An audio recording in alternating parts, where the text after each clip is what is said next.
Então, a primeira coisa que eu acho que a gente tem que trazer é que o medo é absolutamente normal. Aliás, só pode ser corajoso aquele que sente medo. Porque o que não tem medo é destemido, é diferente do corajoso.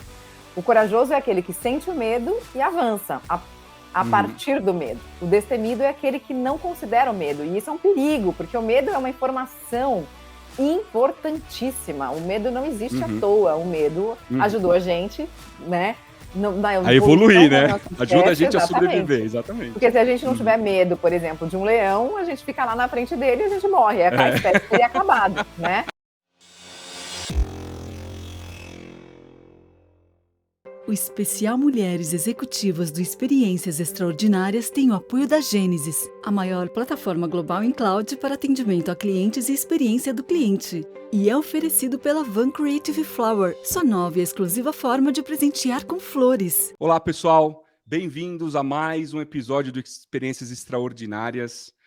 Como eu tenho feito nos últimos episódios, por favor, se você está gostando do nosso projeto, se você está assistindo, se sentindo inspirado, inspirada, ajuda a gente a levar esse projeto para o máximo de pessoas que a gente puder.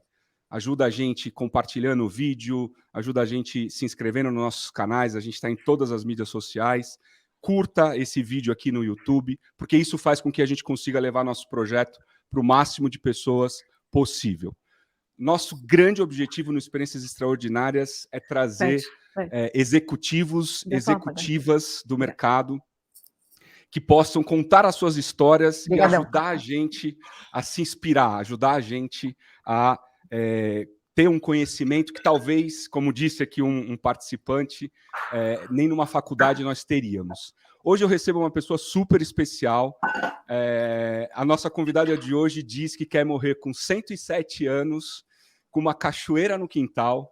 Seus maiores pesadelos de infância eram com cobras e tubarões. Ela aprendeu a surfar aos 40 anos, num feriado recente, pegou uma onda com o filho mais velho pela primeira vez, olha que coisa bacana. Seu lugar preferido no mundo é qualquer um em que seja possível ver o horizonte. Ela se formou em jornalismo porque gosta de história das pessoas.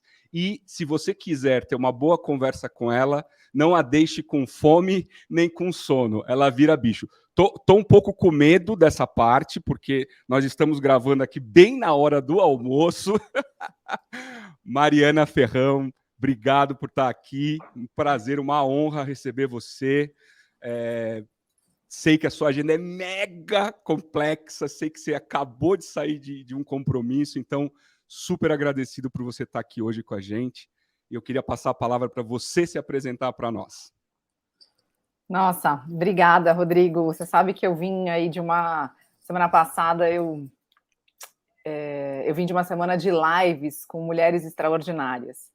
E primeira coisa, então, é que eu quero te dizer que eu estou muito honrada de estar aqui nas Experiências Extraordinárias, porque se tem algo que eu acredito na vida são experiências, né? Que legal. E eu acho que a gente pode tornar qualquer experiência extraordinária, desde que a gente esteja presente e atento. Aí a gente transforma o ordinário em extraordinário. Mas nessa maratona de lives incríveis que a gente fez com as mulheres, surgiram duas ideias assim, sobre a apresentação. Uma delas é se apresentar honrando aquilo que veio antes da gente. Então, eu sou a Mariana Ferrão, eu sou neta da dona Helena e do Dr. Laertes, de um lado, da dona Lucita, que o nome dela era Luz, e do seu Jorge, do outro, meu abuelito Tito, os dois mexicanos. Sou filha da Beatriz, que morreu quando eu tinha 20 anos, do Jorge, meu pai, que também é chamado de Ramon, que ainda está vivo, tem 70 anos. E hoje eu sou Mariana, mãe do João e do Miguel. João com 6 anos, Miguel com 8 anos.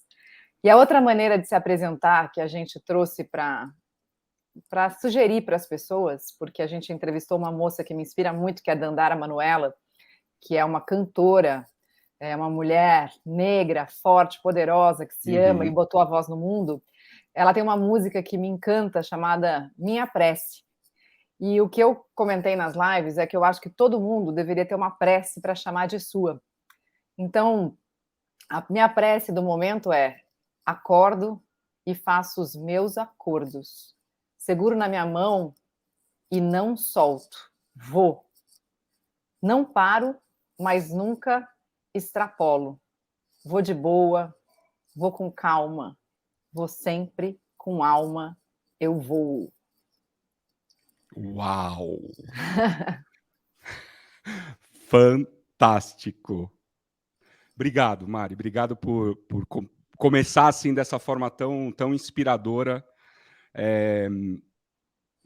Eu tenho tanta coisa para a gente falar, né? Eu vou tentar escolher os pontos. Eu vou tentar escolher os pontos mais, talvez mais relevantes para as pessoas que assistem o Experiências Extraordinárias. Hoje a gente chega para quase 50 mil pessoas por episódio, na faixa etária de 20 a 35 anos, e a maior fatia do nosso público são mulheres. Então, a gente fala para essas pessoas, né? Então, você fez uma transição de carreira. Eu queria começar por aí, para depois a gente entrar nos assuntos que eu acho que podem agregar muito. Você fez uma transição de carreira, né? Você foi, durante muitos anos, jornalista, apresentadora, trabalhou em grandes veículos de comunicação, até que um dia não faz mais sentido você estar nessa jornada e você abre a sua própria empresa, né? Conta um pouco, resumidamente, para a gente essa trajetória, Mari, para a gente poder entrar, então, nos assuntos relacionados a burnout, relacionados a qualidade de vida e assim por diante. Bom, essa história é uma história que eu preciso respirar para contar de maneira resumida, né? Sempre qual é o núcleo da mensagem, né?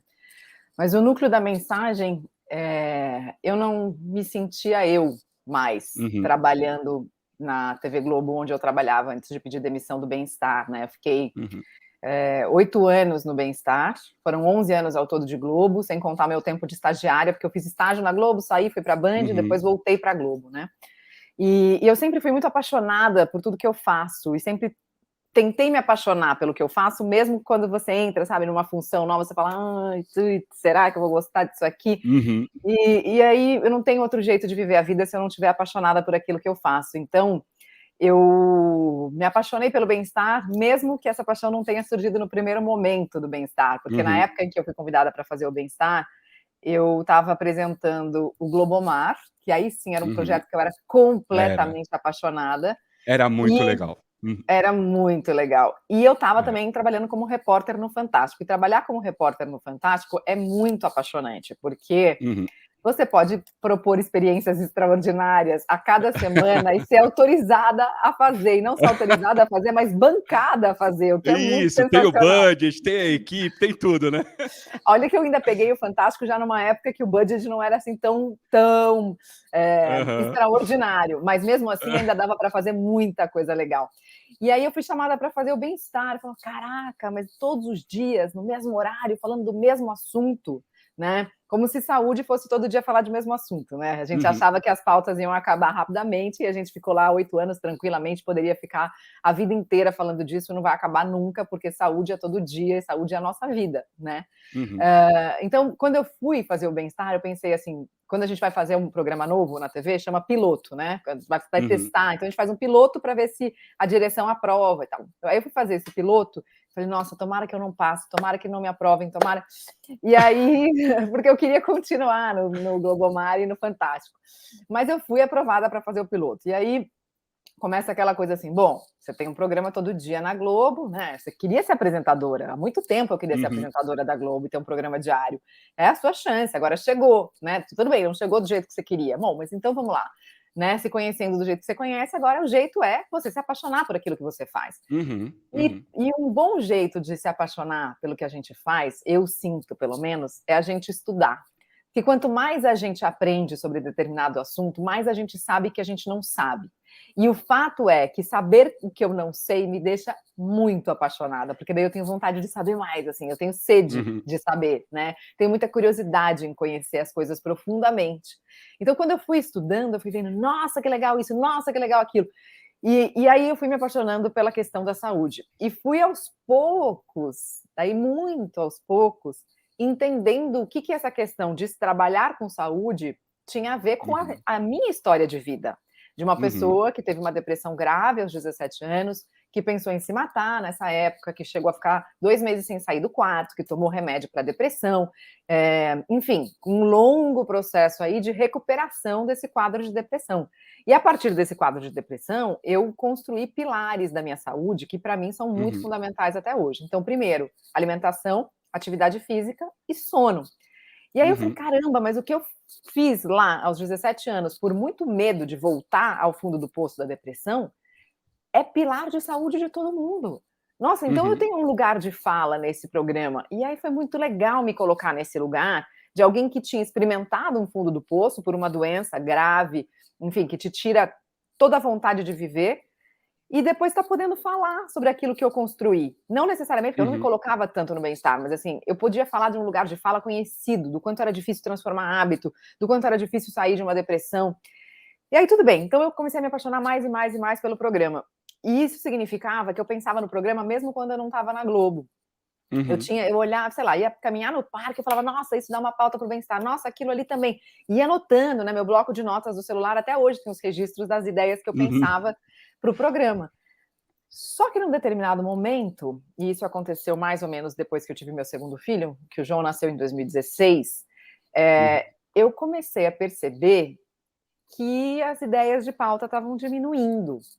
E que o que eu queria falar vinha de um outro lugar, assim, eu queria trazer pautas que estavam mais conectadas comigo, porque eu tive um renascimento muito grande quando o João nasceu, porque eu tive uma experiência de parto com o Miguel, que foi uma cesárea, e eu consegui, depois de uma cesárea, ter um parto natural do jeito que eu sonhava com o João. E quando eu tive essa experiência, né, e hoje eu estava vendo uma live muito fantástica com uma das maiores parteiras do Brasil, e ela fala que na hora do nascimento, a dona Francisquinha, uma indígena, incrível essa mulher, e ela fala sobre a hora do nascimento. Na hora do nascimento tem vida e morte ao mesmo tempo, né? E eu acho que ali, no parto do João, eu realmente renasci. Renasci de um lugar em que eu comecei a me apropriar mais daquilo que eram os meus verdadeiros valores, do que eram as minhas raízes, do que era a minha potência feminina, né, de transformação, de colocar a transformação no mundo. E aí eu voltei para o bem-estar da licença maternidade do João com a ideia fixa de fazer uma série sobre meditação.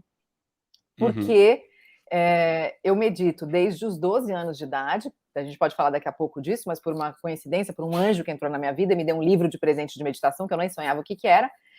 E aí eu comecei a entender ali que aquilo que eu usava, aquela ferramenta que eu tinha, era uma ferramenta que a ciência estava validando cada vez mais, e que fazia sentido para muitas áreas da saúde, e que, por que não, se era uma ferramenta gratuita, por que não falar sobre ela num programa que tinha a missão de dar informação útil sobre saúde para as pessoas do Brasil?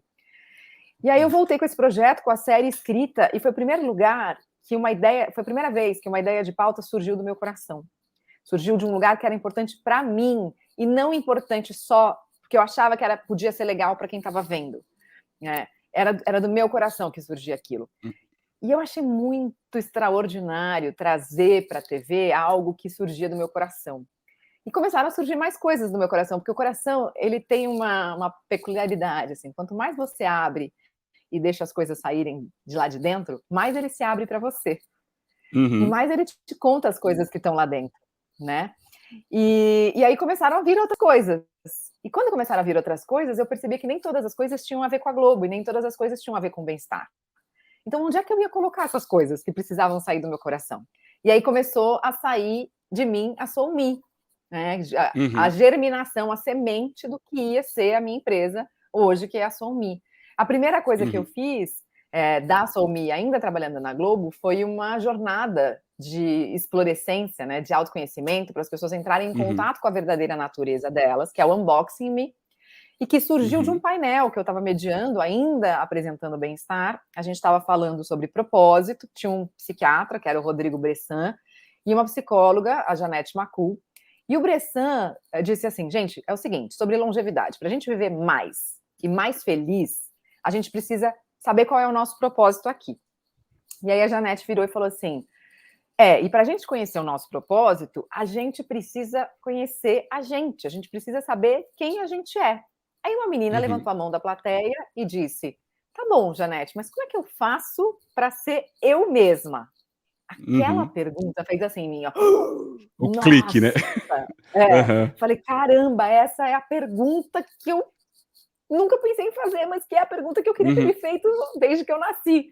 E aí, no dia seguinte, eu coloquei nas redes sociais, contei essa história e perguntei assim, alguém mais aí tem essa dúvida de como você faz para você ser você mesmo, para você ser você mesma? E naquela semana, 5.000 pessoas deixaram os e-mails ali nos comentários do meu Instagram. Quando apareceram aquelas pessoas e contaram histórias e tal, falando sobre aquilo, eu falei, cara, agora a gente tem um jeito, de um caminho, eu vou construir essa jornada para ajudar, para me ajudar, em primeiro lugar, a descobrir como é que eu faço para ser eu mesma e para ajudar quem precisa também, quem quer descobrir como faz para ser você mesmo, né? Si mesmo. E aí eu criei o Unboxing Me. E aí ainda apresentava o bem-estar. Então, assim, eu passei 2018 inteiro fazendo unboxing, eram eventos mensais, presenciais em São Paulo. Aí eu pedi demissão em 2019 para criar a Soul Me mesmo, daí como uma empresa de experiências e conteúdo de saúde mental e emocional para humanos, não importa se eles estão dentro ou fora das empresas, né? E aí a gente leva as experiências para dentro das empresas, pode ser roda de conversa, pode ser treinamentos, pode ser simplesmente vídeos, conteúdos que a gente leva para dentro das empresas, palestras e tal, e a gente também, fora das empresas, oferece experiências, como o Unboxing Me, que é uma jornada de 4 meses, e retiros, enfim, outras experiências que a gente faz fora das empresas. Então foi mais ou menos isso. Mas a Globo foi saindo de mim, sabe? Porque outras coisas estavam precisando foi sair saindo de mim. a Globo e entrando a Soul Me, né? Exatamente. E você pegou uma lacuna que eu acho que foi um momento em que a sociedade ia precisar mais do que nunca, né? Porque estava por vir uma pandemia, obviamente você não sabia nem ninguém, mas estava por vir uma pandemia que ia judiar muito das pessoas de uma forma geral, né? Aí é aquelas horas que eu só pisco para o universo e agradeço, assim. Exatamente, é o porque que tá isso é estrela. Isso é ter estrela, né? Eu acho que mais do que ter estrela, é vibrar positivamente. Eu acredito muito nisso, Mário. Eu acho que eu tenho 30 e poucos anos de carreira, eu tenho 46 anos, e eu falava desde muito jovem que eu seria presidente de uma empresa multinacional até os 45 anos. Né? Isso não tinha muito propósito no começo, e eu fui ganhando esse propósito ao longo dessa jornada. E o meu propósito hoje é desenvolver as pessoas, é desenvolver o mercado do meu país, é ajudar a desenvolver os nossos clientes para que eles possam desenvolver as suas relações com os seus clientes e assim por diante. Vindo para um assunto que eu acho que afeta e tem afetado bastante muita empresa e muitas pessoas, é a questão do burnout, Mari. O Brasil, ele é o segundo país com o maior número de trabalhadores afetados por burnout. Né? Então, assim, a gente realmente tem um grupo muito importante de pessoas que estão afetadas por essa doença, vamos dizer assim, né? Por esse momento super complexo da vida e da carreira de qualquer pessoa. Como é que você vê? Você chegou a passar por uma situação como essa? Porque hoje você lida um pouco com isso, né? Você ajuda as empresas ou as pessoas a lidarem um pouco com isso. Você chegou a passar por um momento assim? E isso também fez parte da construção da Soul Me? Eu vou só retomar uma coisa que a gente falou lá atrás, né? Que você falou, isso é sobre ter estrelas. E eu vejo sobre ser estrela, só para não deixar passar, porque eu sinto que isso é sobre se colocar disponível, sabe? Tem uma oração que eu encontrei uma vez na casa de uma tia-avó minha mexicana, e que diz assim: Senhor, lo que tu sabes me conviene, yo no sé pedir. Me dá, Senhor, aquilo que você sabe que me convém, mas que eu não sei pedir. E às vezes é isso, assim, tem uma inteligência maior que sabe o que vem para a nossa vida, mas que a gente nem sabe pedir. Então, todos os dias de manhã cedo, eu falo, uma das partes da minha prece é que eu esteja disponível para o que eu preciso fazer aqui, seja lá o que for. E aí eu acho que as coisas aparecem também, né? As coisas vêm nos momentos certos, assim. Então, se colocar disponível, se colocar como um canal dessa inteligência maior, eu acho que é muito potente, assim, nesse lugar. É preciso estar preparado, porque vem os desafios. Quando você se coloca como canal, Claro. vem os desafios. Não, mas eu não pedi isso, não. Né? Aquela velha história, né? Não pede porque chega, né? Pode chegar. Chega. E é um lugar, esse lugar de pedir sem saber o que pedir, né? Sem você determinar o que você vai pedir, é um lugar de muita confiança. E é um lugar que eu fui desenvolvendo ao longo da vida e que tem sido muito mágico para mim, porque tem me apresentado muitas belezas, assim, muitos obstáculos, mas também muitas maravilhas. Então, só queria deixar esse recado. Agora, sobre muito burnout, legal. né? O que eu sinto que tem a ver com aquilo que a gente começou falando e tem a ver com a história do unboxing também, porque o que eu reparo muito na questão do burnout, né? E aí, através de conversas com RHs de empresas, através de depoimentos que chegam até mim pelas redes sociais, de mensagens diretas pedindo ajuda, através das rodas de burnout que a SOMI promove, é que o burnout, ele vem sempre de uma desconexão da pessoa com aquilo que ela é. E aí, com aquilo que é, às vezes, prioridade para ela, ou que deveria ser prioridade para ela. Porque qual deveria ser a nossa prioridade? Como diz uma amiga minha, prioridade é uma palavra sem S. Não é plural, Isso. É uma prioridade. Não dá para ter várias. Né? Qual deveria ser a nossa prioridade, a nossa prioridade da nossa vida? A gente. Simples assim. Porque se a gente cuidar da gente vai estar fazendo a nossa parte no mundo. Para começar, não dá para a gente querer cuidar de ninguém se a gente não estiver primeiro cuidando da gente. Então, só que a gente está vivendo num mundo em que isso às vezes é visto como egoísmo, né? Nossa, mas como assim? Você vai, tipo, tirar 3 dias no meio da semana para você ir para a praia e fazer as reuniões de lá e você ousa entrar no mar antes das 7 horas da manhã para poder depois fazer a reunião mais relaxada e tal, não sei o quê, né? Tem um julgamento, tem um monte de crenças, são difíceis de quebrar, né? Esses julgamentos e essas crenças, porque eles também estão muito dentro da gente. E o que acontece é que daí quando a gente não quebra, quando a gente não desobedece o sistema, a gente desobedece a nossa natureza, a gente desobedece o nosso ritmo, a gente desobedece o nosso sono, a gente desobedece a nossa fome, e aí começa a entrar num lugar que às vezes você não percebe por que está entrando, mas você vai se queimando e se consumindo por dentro, né, que é o burnout. Outro dia eu fiz uma live com a Maria Homem, né, que é uma mulher que eu admiro muito, e ela disse assim, burnout, era sobre burnout a live. Ela falou, você tem que agradecer. Que bom que queimou, que bom que explodiu, porque tinha que explodir, porque você não aguenta mais se cair desse jeito, pelo menos. Né? Então, eu acho que o burnout ele vem como uma consequência de uma série de coisas que aconteceram lá atrás e que você não foi olhando. Não olhei para isso, não olhei para aquilo, vou fazer mais uma reunião, vou fazer mais um call, vou fazer... Né? Não, depois eu como, depois eu durmo, depois eu... Enfim. E aí, qual é a hora acumulando e chega uma hora que não... Exatamente. Chega uma hora que não dá mais, que o corpo fala assim, acabou, chega, se você não parar, eu vou te parar, né? E aí você não aguenta mais.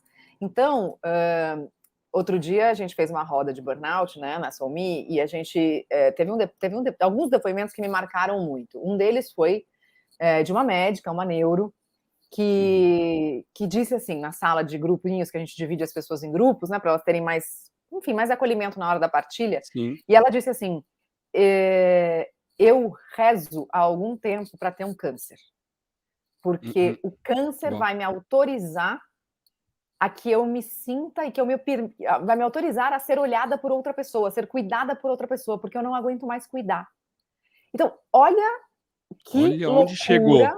Olha onde chegou, né? Você tem alguém que pede para ter uma doença, que te coloca no muro da finitude, né? Porque você não sabe o desfecho dessa doença. Embora a gente tenha evoluído muito, né? Em relação ao tratamento do câncer, tem algumas pessoas que não conseguem sobreviver. Então, ela pede uma doença que a coloca diante do muro da finitude para aí sim ela se permitir ser olhada e ser cuidada. Uau! Que lugar é esse que a gente está vivendo, né? Tem alguma coisa muito errada. Tem alguma coisa muito errada com esse lugar e com esse jeito que a gente está vivendo, né? E aí teve um outro cara que falou uma coisa parecida, assim, né? Ele falou assim, olha, eu tenho 54 anos, eu sou de uma geração em que o homem tinha que ser provedor, né? E não tinha outra opção. E eu me coloco nesse papel de provedor, mas assim, eu estou num desgaste, eu me sinto uma farsa, porque a minha família acha que eu estou provendo, mas eu me sinto uma farsa. E a única coisa que eu consigo querer, na verdade, que eu queria muito que tivesse acontecido, é que o infarto que eu tive 2 anos atrás tivesse sido fulminante. Uau! Então, assim, quando você escuta coisas como essa, Uhum. né, como esses 2 depoimentos que eu acabei de trazer aqui para a gente, assim, é um lugar que você fala, nossa, é muito fundo esse buraco, assim, a gente precisa Uhum. muito estar disponível para ajudar, para trazer outras opções de olhar, para trazer acolhimento, para trazer segurança psicológica. As pessoas precisam começar a perceber aqueles incômodos um pouco antes, sabe? Dá uma Uhum. vontadezinha de voltar no tempo e falar, não, peraí, olha para isso, olha para aquilo. Foi ali que começou, né? Foi quando você começou a fazer isso, é que começou todo esse processo. E aí, se eu puder Ô, dar Mari, alguma dica claro, sobre claro. isso, sobre esse, como é que a Uhum. gente faz para olhar para o comecinho, é assim, repara nos seus incômodos, porque às vezes você tá com uma dor de cabeça, ela começa pequenininha, tá? Ela vai um dia com dor de cabeça na semana, daí você vai lá e toma um analgésico, porque você tem mais reunião para Uhum. fazer. Então você se anestesia daquela dor. Só Uhum. que, e se, antes de tomar o analgésico, você se perguntar assim, por que eu tô com dor de cabeça? O que está Será que eu tô... originando isso? Exato, pode tomar um analgésico, mas antes de colocar o analgésico na boca, fala assim, nossa, peraí, eu dormi bem essa noite? Eu comi direito? Eu fiz mais reuniões do que eu deveria? Eu consegui dar conta das coisas que eu me propus a fazer hoje? Eu consegui dar conta da minha prioridade, né? Eu Uhum. mesma? E aí você toma um analgésico. Se você disser que tudo está ok, você toma um analgésico. Se não, antes de tomar um analgésico, sei lá, deita um pouco, 5 minutos, se permite atravessar por qualquer sensação que você esteja sentindo, seja ela uma raiva, eu briguei na reunião, fiquei muito brava com aquilo que aquela pessoa me falou. Cara, deita e deixa essa raiva te atravessar 5 minutos. Às vezes é só sentir aquilo que a gente precisa, para a gente começar a se compreender um pouco melhor. Então, deixar de se anestesiar e começar a se sentir, sabe? Começar a se perceber. Eu acho que essa é uma dica muito preciosa, assim, para a gente Eu também acho. não extrapolar. Porque começa mesmo. Eu acho que eu nunca passei por um processo de burnout, mas eu já passei por processo de síndrome do pânico, né? Eu já tive um episódio de síndrome do pânico causado pelo estresse do dia a dia, do trabalho e tal, que eu tive que tratar, eu tive que buscar ajuda, eu tive que voltar no tempo para entender por que eu sentia aquilo, por que aquilo estava acontecendo comigo. Na época eu trabalhava numa multinacional alemã e eu fui muito bem respaldado pela empresa, eu tive uma sorte tremenda, porque isso foi em 2004, 2005, onde esse tipo de doença era visto como frescura, como, imagina, o cara é fraco, né? Se o cara tem esse tipo de coisa, não serve, né? E eu estava numa empresa alemã de software, eu vou parar por aqui, que me acolheu muito bem, né? Que realmente me deu muito espaço, me deu todo o suporte e tal.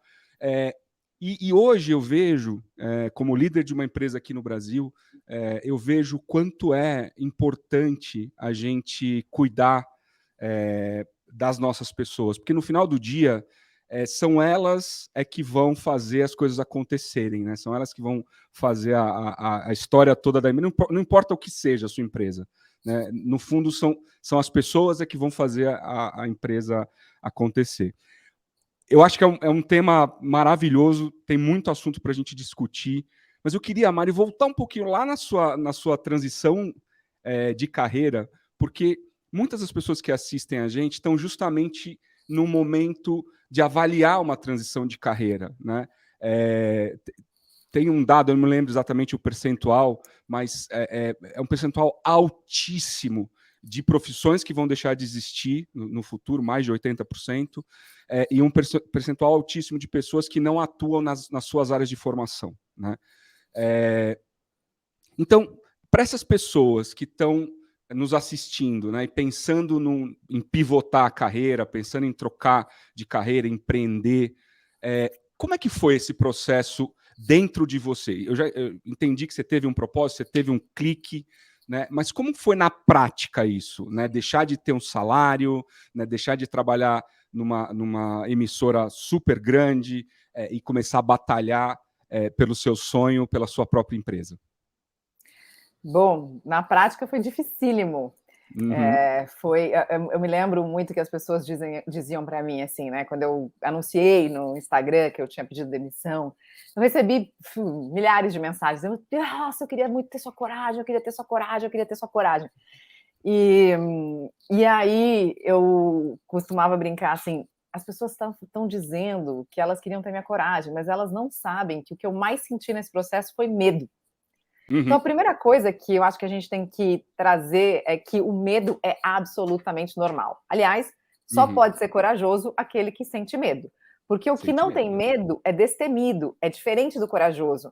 O corajoso é aquele que sente o medo e avança a partir do medo. O destemido é aquele que não considera o medo. E isso é um perigo, porque o medo é uma informação importantíssima. O medo não existe à toa. O medo ajudou a gente, né?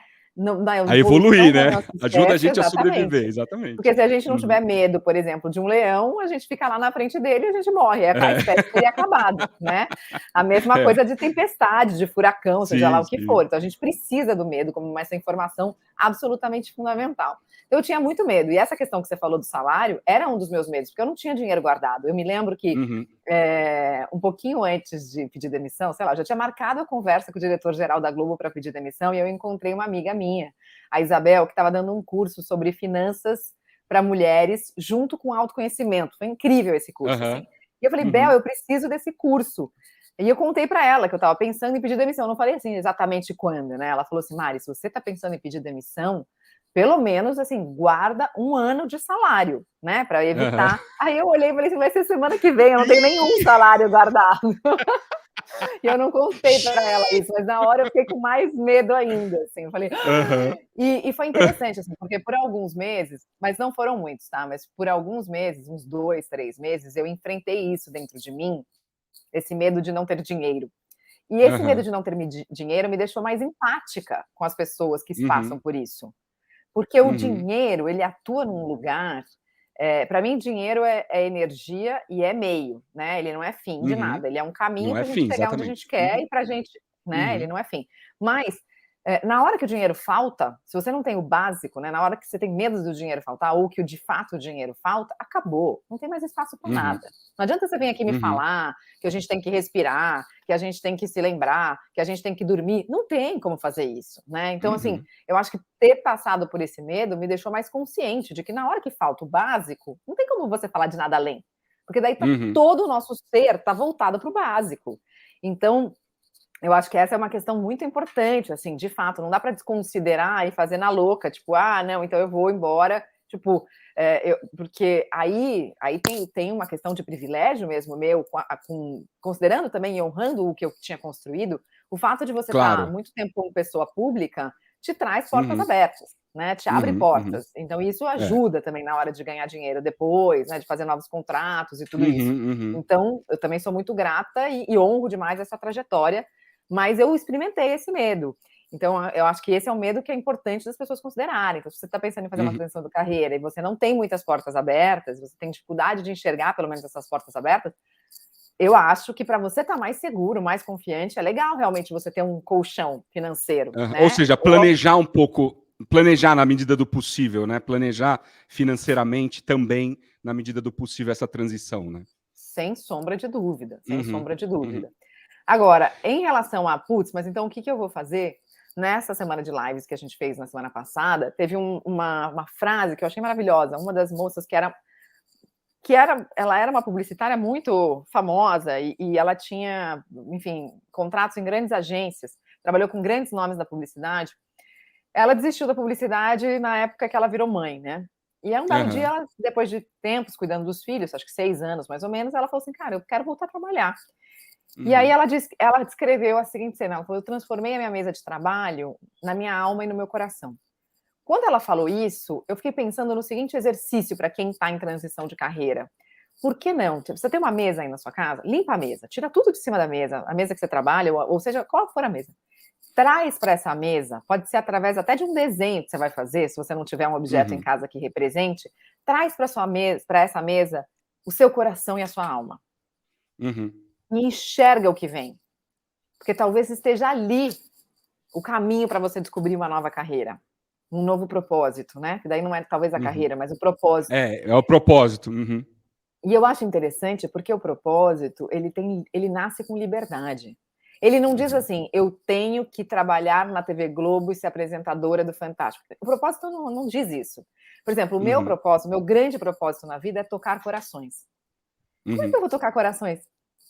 Eu posso tocar coração de qualquer jeito, né? Desde de olhar para alguém na rua e desejar secretamente na minha mente que essa pessoa seja feliz, e ela vai perceber isso pela minha vibração. Eu posso tocar pessoas através de conversas como essa que a gente está tendo. Sim, eu posso tocar pessoas escrevendo livros, eu posso tocar pessoas dando palestras, fazendo treinamentos, eu posso tocar pessoas, enfim, amigos. Então, assim, o propósito, eu sinto que ele é livre. É que a gente fica pensando na função, na caixinha onde ele tem que estar. Mas se a gente pensar no propósito como algo livre, fica mais fácil. Por falar nessa questão, empreendedorismo, né? A gente está falando disso, pivotar carreira, né, trocar de profissão, trabalhar por propósito.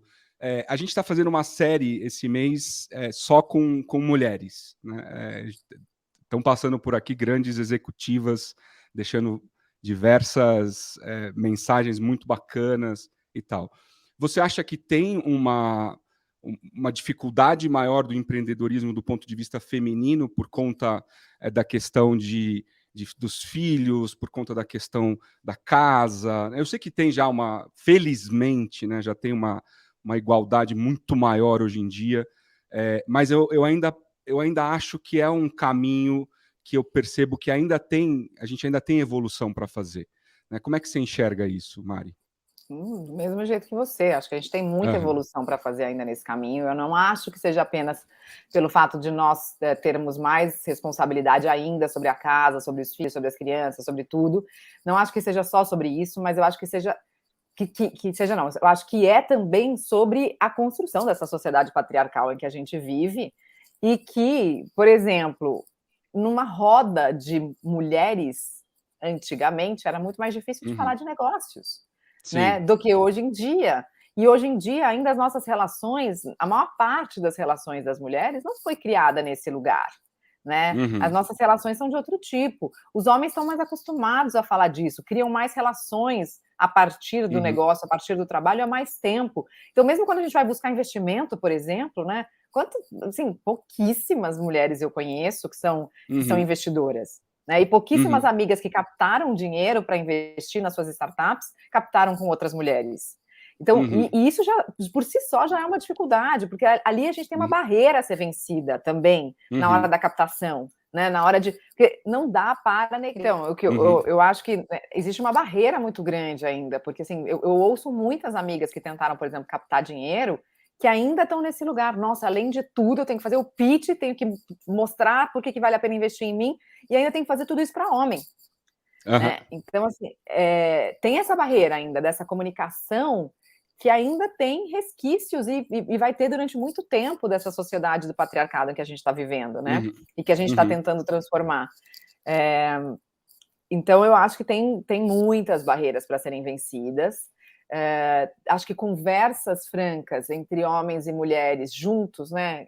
Eu acho que tem muitas coisas para serem curadas ainda individualmente, né? Tem um grupo de amigos que trabalha com um negócio chamado Brotherhood, em que eles acolhem homens para falar das suas vulnerabilidades, para falar dos seus sentimentos, das suas emoções. E isso é muito potente quando acontece numa junção de homens. É muito lindo, né, de ver assim, as histórias que eles me contam. E os homens que eu conheço que participam disso realmente são pessoas com as quais dá muito mais vontade de conversar sobre muito mais coisas, assim, né? Não tem medo, né, de se expor, né, de se abrir, de falar, que é uma característica que eu acho que também vem mudando nos homens, né? Essa questão de ser mais sensível, né? De olhar para coisas que talvez não olhasse antes, né? Mas é o que você falou, é bacana começar a ver que isso tá mudando também, né? Mas é engraçado que, assim, o que acontece nesses grupos? Quando tenta juntar homem e mulher, ainda fica muito na raiva, sabe? Na cobrança. Então, tem coisas para serem curadas individualmente. Né? Exato, né? Não, porque não sei o que, não adianta. Se a gente for para esse lugar, não vai ser, né? Primeiro a gente tem que trabalhar com a gente, entender, Não, mas peraí, mas por que eu me sinto mais amedrontada diante de um homem do que de uma mulher? Eu me sinto mais amedrontada diante de um homem do que de uma mulher? Né? Tem essa pergunta para ser feita. Sim ou não? Me escuta, né? Mas daí tentar entender por quê. Então, eu acho que... E às vezes é o contrário. Às vezes mulheres se sentem mais amedrontadas por outras mulheres, né? Porque também tem... Eu sou de uma geração em que as mulheres competiam muito. Competiam muito, exatamente. Essa palavra sororidade eu fui escutar depois dos 30 anos, né? Não me lembro de ter escutado essa palavra na minha adolescência, muito menos na minha infância. Como teria sido diferente se eu tivesse escutado? Nossa, teria me economizado alguns anos de terapia. Ô Mari, para gente começar a já dar um contorno aqui de fechamento, eu queria falar um pouco da sua vida, do lado pessoal, né? Eu sei que você aprendeu a surfar aos 40 anos, né? Se eu não estou enganado, por conta de uma matéria, né? Do Global Market, se eu não estou enganado. O que você gosta de fazer na sua vida para descansar, para energizar? Você já falou da meditação também. O que você curte fazer nos seus momentos livres, com seus filhos? Ficar na rede. Amo ficar na rede. Lendo alguma coisa legal, provavelmente? Às vezes sim, às vezes não. Às vezes eu me forço a não ler. Assim, outro dia eu estava na rede, deitada, assim, olhando para as minhas plantas. Eu adoro planta. E aí caiu uma microflor eu tenho uma flor aqui em casa que chama Lágrima de Jesus, Lágrima de Cristo. Não sei se você sabe qual é, mas é ela é delicada, mas ela é forte ao mesmo tempo. E aí ela caiu, assim, uma florzinha. Aí eu fiquei olhando ela, falei, nossa, como ela é bonita. Aí virei para o outro lado, falei, nossa, nesse ângulo é mais ainda. Aí nesse outro, nossa, mas é muito, nossa, como é que pode ser bonita de todos os ângulos, meu Deus? Então, assim, eu acho que isso... Aí você tá nesse lugar, né, quando você tá, tipo, fazendo nada, daí cai uma flor no teu colo e você percebe que a realidade pode ser bonita, admirada por vários ângulos. Aí você começa a filosofar, isso me preenche de um jeito, assim, eu adoro fazer isso, adoro ter esses momentos de contemplação, assim, da natureza. Uma das minhas atividades preferidas, eu tenho uma árvore que é a minha melhor amiga, ela fica aqui no Parque Vila Lobos, em São Paulo, perto da minha casa, e ela me ajudou muito na pandemia, E assim, outro dia eu fui até lá e eu tava com umas questões internas e tava me sentindo meio machucada, assim, meio precisando de colo. E quando eu cheguei, essa árvore, ela tava destroçada por uma tempestade, tinham 2 galhos que tinham caído. E eu me aproximei dela, ela fica num gramado no Vila Lobos, eu me aproximei dela, já comecei a chorar. E percebendo o quanto a gente estava passando por uma fase parecida, assim. E aí eu cheguei, fiquei fazendo carinho nela, porque na verdade eu estava precisando de carinho. E ontem eu voltei para essa árvore, fui correndo até lá, e os galhos já tinham sido removidos, e a parte que tinha caído, ela estava começando a cicatrizar. E tinham 2 brotinhos bem delicados nascendo. Quando eu vi aquilo, eu comecei a chorar. Falei, nossa, é isso, eu também estou assim, eu também estou com coisas renascendo dentro de mim. Então, o que eu mais gosto de fazer quando eu não tenho que fazer nada é me conectar com a natureza, que é a minha natureza. Essa é a gente acha, né? Se você tivesse que desenhar a natureza, você desenharia o quê? Provavelmente uma árvore, né? Você pedir para uma criança desenhar a natureza. Mas por que você não desenha o ser humano? Por que você não desenha o ser humano, né? Nós somos natureza. Então, eu gosto muito desse contato, e esse contato me ensina muito, ele me tira do tempo cronológico do relógio, né? Daquilo que a gente tem que cumprir. Então, às vezes eu vou lá na minha melhor amiga, eu deito, fico lá no colo dela, um tempo, assim. Que bacana isso. E eu recomendo que cada ser humano tenha uma árvore para chamar de sua. De sua. Escolha uma, de preferência num parque, né? Porque às vezes na rua vai ficar meio esquisito você deitar na árvore, começar a chorar, tal. Pode ser até perigoso. Mas e eu topo dividir a minha árvore também com quem quiser, porque a gente não tem nada. Olha que o pessoal vai te ver lá no Vila Lobos agora, vai falar, essa é a sua árvore. Mas você sabe você vai ter que compartilhar ela com outras pessoas. Eu voltei essa semana de lá e falei para a moça que me ajuda aqui em casa, a Beth, que é uma grande amiga, eu falei, Beth, fique registrado. Hoje, se eu morrer, é para lá que as minhas cinzas vão. Caramba! Então, assim, eu tenho uma relação bem profunda com essa árvore mesmo. Que bacana, que bacana. Mari, a gente está chegando aqui ao final do nosso episódio. Eu tinha um monte de coisa aqui ainda para a gente conversar, para a gente perguntar, mas eu acho que foi um papo muito sincero, muito honesto, e assim como todas as vezes que eu tive a oportunidade de te assistir já nessa sua nova fase, eu aprendi coisas, né, e tiro lições muito importantes como essa última que você acabou de dizer, né? Quando a gente pergunta para as pessoas o que você gosta de fazer nas horas vagas, né? Normalmente, eu vou correr, eu vou isso, eu vou... Tudo bem, cada um na sua, né? Mas é tão importante, às vezes, você parar realmente para se reconectar com você mesmo, né? E realmente não fazer nada, né? E parar para poder admirar uma flor que cai ali de uma árvore e tal. Muito legal. Eu queria, então, abrir para as suas considerações finais, já deixando meus super agradecimento a você pelo seu tempo, pela sua disponibilidade de ter participado aqui com a gente. Obrigada, uma honra muito grande mesmo. E eu queria talvez trazer a ideia de que a gente faz parte e a gente é também o todo, né?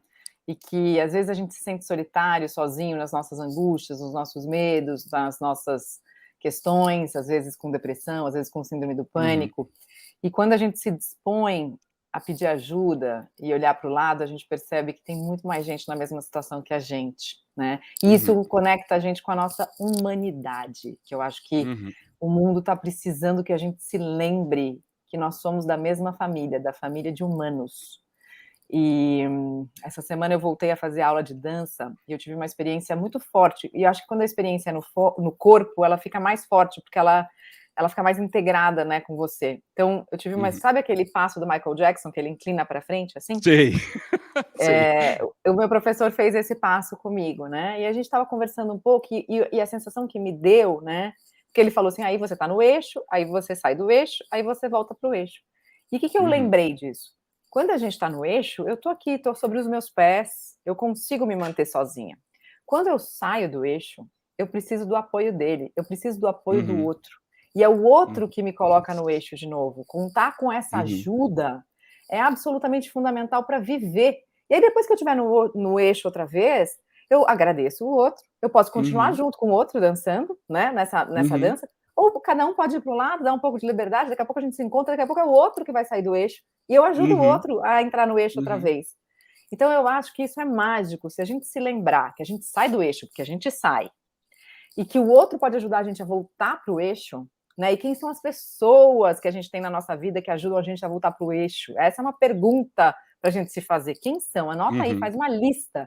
E aí grava um áudio para essa pessoa no WhatsApp agora e fala assim, cara, a Mariana Ferrão falou um negócio lá, eu queria te dizer, você é uma pessoa que me ajuda a voltar para o eixo, obrigada. Porque só isso já deixa a pessoa feliz também. Então, eu acho verdade. que a gente tem que lembrar disso, que nós somos humanos se ajudando nessa experiência terrena aqui e que a gente pode contar uns com os outros e umas com as outras. É sobre isso a vida. Mais uma grande analogia, mais um grande ensinamento que você deixa para a gente. Mari, mais uma vez, obrigado. Pessoal, obrigado por terem assistido mais um episódio de Experiências Extraordinárias. Como eu sempre tenho falado, a gente tem a sorte de ter pessoas como a Mariana Ferrão passando por aqui e compartilhando um pouco do conhecimento, da vivência. Eu não sei vocês, mas eu saio toda vez... no final de um episódio de Experiências Extraordinárias, né, cheio de novos conhecimentos e de insights. Enfim, se você está curtindo o nosso projeto, ajuda a gente a divulgar e até o próximo episódio. Obrigado.